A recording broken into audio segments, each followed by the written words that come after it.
Welcome back, Kevin's Mobile Repair. Got an 09 Volvo XC90 4.4. We are doing a radiator and a water pump.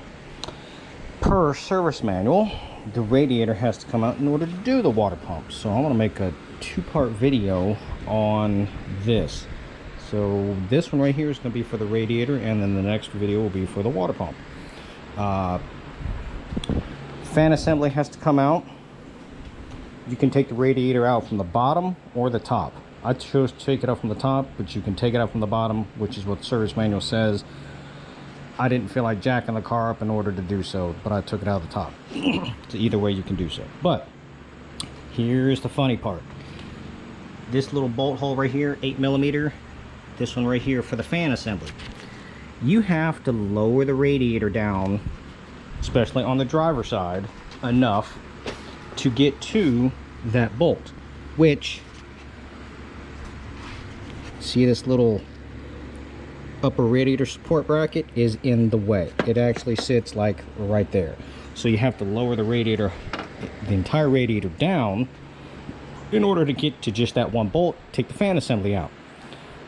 Yeah, I don't know, what am I gonna say? Engineers.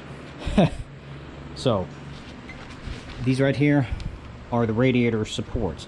A 10mm bolt, big long one, goes up through here. Same thing on this side. So this is the one over here. You lower it down, it will lower this, loosen this side up, but don't take it all the way out. This one you can take all the way out, and it will lower it down far enough in order for the radiator to give you enough clearance to take out the 2/8 for the radiator fan. There's also a big connector right there. It just kind of just clips in there, wiggles itself out. Well, I'm also doing thermostat, but I'll show you that part with the water pump side. It's held in two, not necessarily clips, but they just slide into place down at the bottom, and then the 2/8 at the top. Radiator fan comes out. Lower the radiator down even more. There are four 10mm. See them right there. See it right there? And there's 4 in each corner. That holds the condenser to the radiator. There's also a inlay piece. This big thing right here goes in between the radiator and the condenser. Same thing, those 4 bolts go through that. It basically is a separator for the radiator and the condenser itself, so that there's air in between it.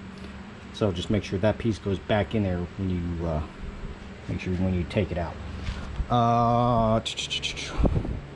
Bottom hose, there is a drain assembly on the driver's side so that you can drain the coolant out. Good idea, so it doesn't make a mess. Take off the worm gear clamp at the bottom, take the lower hose off. This one's an automatic transmission, so it has 2 transmission cooler hoses, and they are, see little green clips down there? They're like little pinch clips. Just pinch them, wiggle it out, walk it out, and it comes out.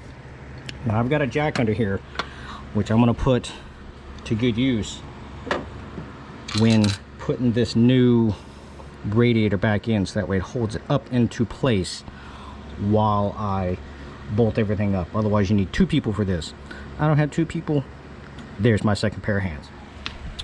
Next, when the radiator is lowered down enough, this hose goes to the coolant tank, sits right over here.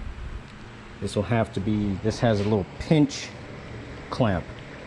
You can put a worm gear clamp on there when you're done, but make sure that goes back on, because that's for your overflow, and that sits up at the top.